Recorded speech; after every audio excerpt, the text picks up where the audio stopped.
Hello everyone, this is our today's topic antibody generation. In this topic we will cover about antibody, what are monoclonal antibodies, polyclonal antibodies, its advantages and disadvantages. Antibodies जो होती हैं वो large protein molecule होता है जिसमें एक gamma globulin से बनता है ये प्लाज्मा सेल्स में। ठीक है, एंटीबॉडी बेसिकली जो होते हैं वो लार्ज प्रोटीन मॉलिक्यूल होते हैं जो कंस्टिट्यूट करते हैं गामा ग्लोबुलिन को। किससे बने होते हैं? एक गामा ग्लोबुलिन जो है ना वो भी एक प्रोटीन है जो प्लाज्मा सेल्स के थ्रू बने होते हैं। एंटीबॉडीज़ का एक दूसरा नाम भी है, उसे बोलते हैं हम अमीनोग्लोबुलिन्स बोलते हैं। एंटीबॉडीज़ जो होती है वो प्रोड्यूस कहाँ से होती है? तो एंटीबॉडीज़ जो होती है वो प्रोड्यूस होती है बी लिम्फोसाइट से, और ये जो होती है antibodies through out the body with the help of blood जो है वो सर्कुलेट करती रहती है। ये क्या करती है, इसका फंक्शन क्या है कि एंटीबॉडी क्या होता है, बेसिक फंक्शन इसका क्या है कि ये एंटीजन क्या करती है, रिकॉग्नाइज करती है। एंटीजन की जो बाइंडिंग साइट्स होती हैं उसको बोलते हैं हम एपीटोप्स, और एंटीबॉडीज़ की जो बाइंडिंग साइट्स होती है उसको बोलते हैं हम paratope. Antigen epitope, antibody paratope. Antigen किसी भी एंटीबॉडी से जुड़ता है तो एपीटोप और पैराटोप की साइट से ही जुड़ता है। ठीक है, अब antibody generation. First of all ये एंटीबॉडी का एक फिगर है, इसमें हमें पता है कि लाइट चेन हैवी चेंज होते हैं, लाइट चेन होती है, हैवी चेंज होती है, चेन होती है। अब की लाइट चेन और हैवी चेन जो होती है वो इंटरचेन डाइसल्फाइड बॉन्ड से जुड़ी रहती है। ठीक है, मोस्ट इम्पॉर्टेंट जब हम बड़ी क्लासेस में जाते हैं तो ऊपर वाले जो चेन होते हैं उनको हम FAB बोलते हैं, और जो नीचे वाले जो चेन्स होती हैं उनको हम FC बोलते हैं। ठीक है, ऊपर वाला जो होता है FAB वो एंटीजन बाइंडिंग होता है, और FC वाला जो रीज़न होता है वो बायोलॉजिकल एक्टिविटी मेडिएशन का होता है। ठीक है, अब light chain hyper variable regions भी होते हैं अलग अलग से, और heavy chain hyper variable regions भी होते हैं। ठीक है, यहाँ पे जहाँ पे ये light heavy chain meet with the hinge region, ये जो नीचे वाली चेन से मिलती है उसको बोलते हैं हम हिंज रीजन। यहाँ पे क्या होता है, यहाँ पे एक पपाइन क्लीवेज पाया जाता है। पपाइन क्लीवेज के सामने ही हमारा डाइसल्फाइड बॉन्ड जो है वो मिलता है। ठीक है, फिर उसके नीचे आ जाओ, हमें पेप्सिन क्लीवेज साइट्स मिल जाती हैं, फिर उसके बाद हमारा कॉम्प्लीमेंट बाइंडिंग रीजन में मिल जाता है। यहाँ पे हमने LV दिखा रखा है, जो ये डायग्राम में LV दिख रहा है और HV दिख रहा है। LV मतलब वेरिएबल लाइट चेन्स, VH मतलब वेरिएबल हैवी चेन है। ठीक है, अब what are monoclonal antibodies. Monoclonal antibodies क्या होती है, नॉन स्पेसिफिक होती है। ठीक है, homogenous population of IG produce from single B cells. ये क्या होती है, होमोजेनस पॉपुलेशन। होमोजेनस पॉपुलेशन मतलब इन सब की प्रॉपर्टीज़ जो होती है वो एक ही टाइप की होती है। ठीक है, मतलब इसमें क्या होता है कि एक ही ग्रुप के सारे टाइप्स रहेंगे, एक ही टाइप के सेल्स रहेंगे, एक ही टाइप का IG रहेगा। ठीक है, जैसे गर्ल्स बॉयज़ वैसे ही होमोजेनस में आ जाता है कि होमोजेनस पॉपुलेशन में क्या होता है कि सारे एक ही टाइप के IG प्रोड्यूस होते हैं, किससे, एक सिंगल बी सेल से। ठीक है, ये क्या होते हैं, all are specific to single epitope of an antigen. ये क्या होते हैं, सिर्फ एक टाइप के एंटीजन, एक एंटीजन के सिर्फ एक एपिटोप के लिए स्पेसिफिक होते हैं, दूसरे किसी एंटीजन के किसी दूसरे एपिटोप के लिए ये नहीं जुड़ते हैं। सिर्फ एक एंटीजन है, उसका सिर्फ एक एपिटोप पे ये आके जुड़ते हैं, उसी के लिए वो सिर्फ स्पेसिफिक होते हैं, बाकी और किसी एंटीजन के लिए नहीं। ये कहाँ से प्रोड्यूस होते हैं, produce from myeloma cells. Myeloma cell से बनते हैं और बी सेल से बनते हैं। इन दोनों के कॉम्बिनेशंस को सिंपल बोलें तो ये किससे बनते हैं, हाइब्रिडोमा सेल्स से मिलते हैं।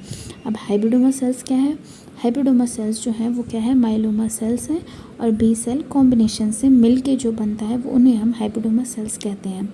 हाइब्रिडोमा सेल्स इसलिए कहते हैं क्योंकि माइलोमा सेल्स जो होते हैं वो कैंशियस सेल्स होते हैं, तो ये एक टाइप से म्यूटेंट होते हैं। ठीक है, और ये जल्दी सर्वाइव करने के लिए होते हैं, ये ज़्यादा सर्वाइव करने के लिए होते हैं। बी सेल्स अगर हम किसी भी एंटीजन या एंटीबॉडी बनाते हैं बी सेल्स के लेके तो ज़्यादा दिन तक सर्वाइव नहीं कर पाती है, इसलिए हम उसको माइलोमा सेल्स के साथ क्या करते हैं, कॉम्बो करा देते हैं ताकि वो क्या करे, उनकी प्रॉपर्टीज़ प्लस उनकी सर्वाइवेबिलिटी जो है ना वो क्या हो जाए, बढ़ जाती है।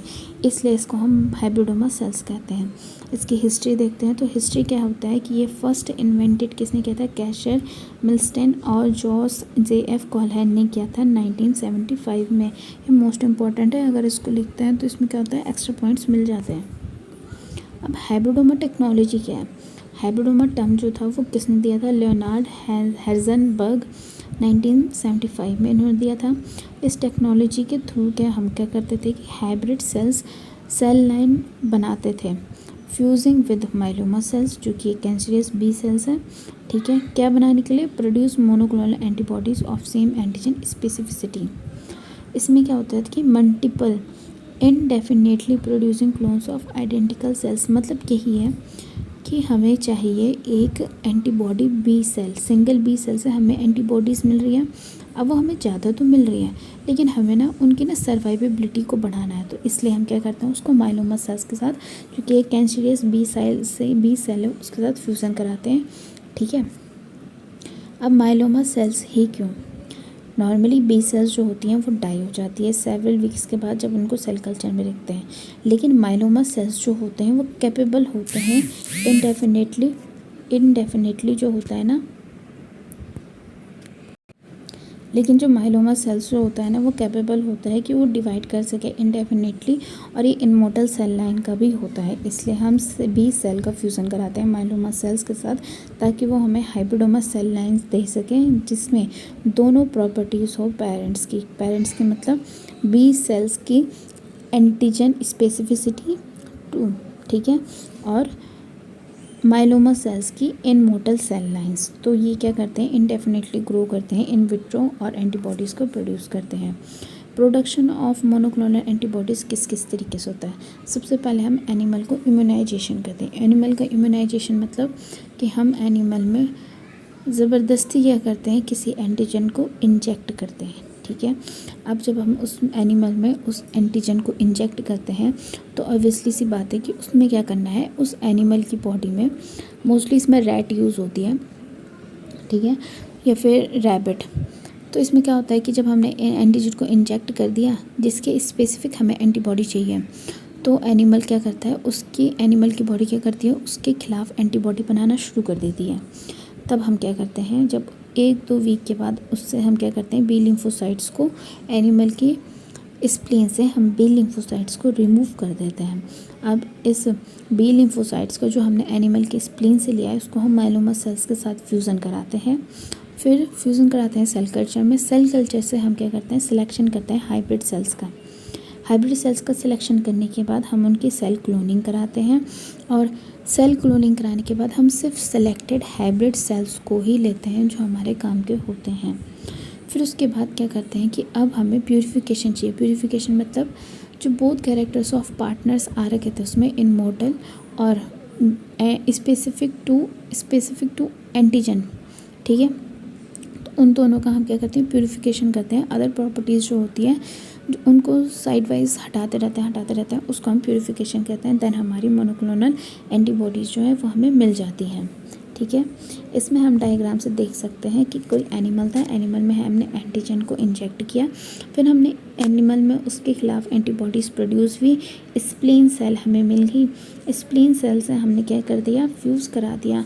अब यहाँ पे एक इम्पॉर्टेंट टर्म ये भी आता है कि स्प्लीन सेल जो है उसको हम पॉलीएथिलीन ग्लाइकोल में क्या कराते हैं, फ्यूज़ कराते हैं, ठीक है।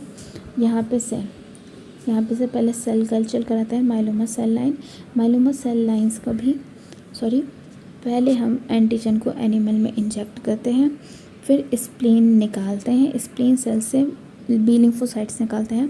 यहाँ पे हमारा जो सेल कल्चर था माइलोमा सेल्स, उससे हम सेल लाइन लेते हैं माइलोमा की, उन दोनों का स्प्लीन सेल्स और माइलोमा सेल्स का फ्यूज़न कराते हैं हम पॉलीएथिलीन ग्लाइकोल में, ठीक है। फिर हम हाइब्रिड सेलेक्ट करते हैं और हाइब्रिड सेल्स को ग्रो करने देते हैं। फिर हम क्या करते हैं कि सिलेक्ट करते हैं डिज़ायर्ड एंटीबॉडीज़ को, ठीक है। फिर उसको हम क्या करते हैं कि प्रोपोगेट करते हैं क्लोन्स में, या तो उसको हम मास कल्चर में ग्रो करने के लिए छोड़ देते हैं, या तो हम उसको दोबारा से एनिमल में इंजेक्ट करते हैं ताकि वो एंटीबॉडीज़ प्रोड्यूस कर सकें, या फिर हम उसको क्या करते हैं, फ्रीज़ करने के लिए छोड़ देते हैं। अब एडवांटेजेस क्या है मोनोक्लोनल एंटीबॉडीज़ के? एक तो ये क्या है, चीपर टू डेवलप्ड है as based on tested technology. दूसरा ये क्या होता है कि स्पेसिफिक डिजीज़ और डैमेज्ड सेल्स के ही नीड में ट्रीटमेंट में काम आता है। मतलब स्पेसिफिक डिजीज़ के लिए जब हमें एंटीबॉडी चाहिए तो हम मोनोक्लोनल एंटीबॉडीज़ को ही ढूंढते हैं, ठीक है। इफ़ेक्ट जो होता है वो रिड्यूस कर सकते हैं किसको यूज़ करके, माइस ह्यूमन हैबिट सेल्स को, ठीक है। ये क्या करता है कि ट्रीट्स करता है बहुत बड़ी रेंज ऑफ कंडीशंस को। अब इसके डिसएडवांटेजेस भी हैं। पहले तो ये क्या है, टाइम कंज्यूमिंग प्रोजेक्ट है। अब एक ही सेल, एक ही एनिमल है, एक ही स्पेसिफिक एंटीबॉडी चाहिए हमें, स्पेसिफिक एंटीबॉडी लेनी पड़ेगी, तो स्पेसिफिक उसकी हैबिट सेल्स बनानी पड़ेगी, फिर माइलोमा सेल्स के साथ उसका कल्चर भी, फिर उनकी सिलेक्टिव हाइब्रिड सेल्स लेनी होगी, फिर उसका प्यूरिफिकेशन। सो ये क्या है, टाइम कंज्यूमिंग प्रोजेक्ट तो है। दूसरा ये क्या होता है, एक्सपेंसिव होता है। तीसरा क्या होता है कि 99% ऑफ सेल्स जो होते हैं ना वो सर्वाइव नहीं कर पाते हैं जब उनका फ्यूज़न वाला प्रोसेस होता रहता है, ठीक है। फोर्थ क्या होता है कि सिस्टम जो चाहिए इसके लिए वो वेल डेवलप्ड और लिमिटेड एनिमल्स जो हैं इस टाइप की एंटीबॉडीज़ बनाने के लिए अवेलेबल हैं, ज़्यादा एनिमल्स नहीं हैं। अगर हमें एंटीबॉडी, मोनोक्लोनल एंटीबॉडीज़ में स्पेसिफिक एनिमल्स ही यूज़ होते हैं, mostly rat, rabbit, that's it. Applications of monoclonal antibodies biochemical analysis में ये डेली रूटीनली यूज़ होता रहता है, किसमें, रिया में, एलिसा में। दूसरा ट्रीटमेंट ऑफ कैंसर में यूज़ होता है। तीसरा immunosuppression of organ transplantation. Immunosuppression of organ transplantation मतलब यहाँ पे ये क्या करता है, डैमेज्ड सेल्स को जो है ना एक टाइप से रिपेयर करने का काम करता है, ठीक है। तीसरा क्या है, फोर्थ क्या है कि डिस्ट्रॉइंग डिजीज़ कॉजिंग पैथोजेंस। ये जो स्पेसिफिक डिजीज़ कॉजिंग पैथोजेंस होते हैं उनको डिस्ट्रॉय करने में मदद करता है। Radio labelled monoclonal antibodies are used in diagnostic imaging of disease and this technique referred as immunoscintigraphy. जो रेडियो लेबल मोनोक्लोनल एंटीबॉडीज़ होते हैं वो क्या करते हैं कि इमेजिनिंग करते हैं डिजीज़ की, और इस टेक्निक को हम इम्यूनोसेंटिग्राफी कहते हैं। मतलब कोई मोनोक्लोनल एंटीबॉडीज़ है, उसको हमने रेडियो लेबल्ड कर दिया है, ठीक है, तो हम उसको हम अब मतलब बॉडी के अंदर भेजते हैं, ठीक है। तो ये उसमें क्या करता है कि ये उसमें भी मदद करता है, डायग्नोस्टिक का काम करता है, ठीक है। एग्जांपल जैसे आयोडीन है, टेक्टिनियन है, ठीक है। अब बात करते हैं पॉलीक्लोनल एंटीबॉडीज़। पॉलीक्लोनल एंटीबॉडीज़ क्या होता है, ये कॉम्प्लेक्स मिक्सचर होता है सेवरल एंटीबॉडीज़ का, जो कि प्रोड्यूस होता है डिफरेंट बी सेल्स से, clones of an animal. Monoclonal antibodies और पॉलीक्लोनल एंटीबॉडीज़ में सिर्फ एक अंतर ये है कि मोनोक्लोनल एंटीबॉडीज़ जो होते हैं वो सिंगल बी सेल से बनते हैं, पॉलीक्लोनल एंटीबॉडीज़ जो होती हैं वो different types of B cell से बनते हैं। दूसरा क्या होता है कि पॉलीक्लोनल एंटीबॉडीज़ जो होते हैं वो एक एंटीजन के बहुत सारे एपिटोप्स के साथ बाइंड कर सकते हैं। मोनोक्लोनल एक एंटीजन के सिर्फ एक स्पेसिफिक एपिटोप के साथ बाइंड होते हैं, जबकि पॉलीक्लोनल जो होते हैं वो एक एंटीजन के बहुत सारे एपिटोप्स के साथ क्या हो सकते हैं, बाइंड हो सकते हैं। नाउ प्रोडक्शन, सबसे पहले हमने वही एंटीजन प्रिपरेशन करना है। Now the production of polyclonal antibodies. तो इसमें सबसे पहले क्या होता है कि हम एंटीजन का प्रिपरेशन करते हैं। प्रिपरेशन मतलब कि हमें किस किस एंटीजन के खिलाफ एंटीबॉडीज़ चाहिए, तो हम स्पेसिफिक उन्हीं एंटीजन्स को हम क्या करते हैं, सिलेक्ट करते हैं, ठीक है। अब ये क्या हो सकता है, ये सिंगल भी हो सकता है, ये मिक्स्ड टाइप के एंटीजन प्रिपरेशन भी हो सकता है, ठीक है। दूसरा क्या होता है कि एनिमल स्पीसीज़ का सिलेक्शन करना। अब क्या होता है कि पॉलीक्लोनल एंटीबॉडीज़ में हमें क्या चाहिए, लार्ज अमाउंट ऑफ एंटीबॉडीज़ चाहिए एट स्पेसिफिक टाइम। मतलब एक ही बार में हमें large amount of polyclonal antibodies आराम से मिल सकती है, तो हमें उस हिसाब से एनिमल का सिलेक्शन करना पड़ता है। इसमें हम हॉर्स, गोट और रैबिट, माउस ये सब आते हैं इसमें, ठीक है। मतलब इसमें बड़े एनिमल्स, बकरी और ये घोड़े वगैरह भी आ सकते हैं, सब आते हैं इसमें जब एनिमल स्पीसीज़ का सिलेक्शन करने की बात आती है। तो तीसरा होता है कि इम्यूनाइजेशन प्रोटोकॉल। इम्यूनाइजेशन प्रोटोकॉल में हम देखते हैं कि हमने किस अमाउंट का एनिमल को इम्यूनाइज़ करना है, मतलब किस अमाउंट का एंटीजन उसमें इंजेक्ट करना है, ठीक है। किस अमाउंट में, मतलब कितने मिलीलीटर्स में, ठीक है। कितना वॉल्यूम होना चाहिए उसका, ठीक है। कितनी बार उसको इंजेक्ट करना है, मे बी एक हफ्ते में 2 बार 3 बार, और कितनी देर तक हमने उसको इंजेक्ट करने के बाद उसका जो एंटीबॉडीज़ होगी उसको एक्सट्रैक्ट करना है, ठीक है। मोस्टली जो रखते हैं वो 72 आवर्स के बाद उसको क्या करते हैं, बाहर वो एंटीबॉडीज़ जो है उसका एक्सट्रैक्ट आउट कर देते हैं, ठीक है।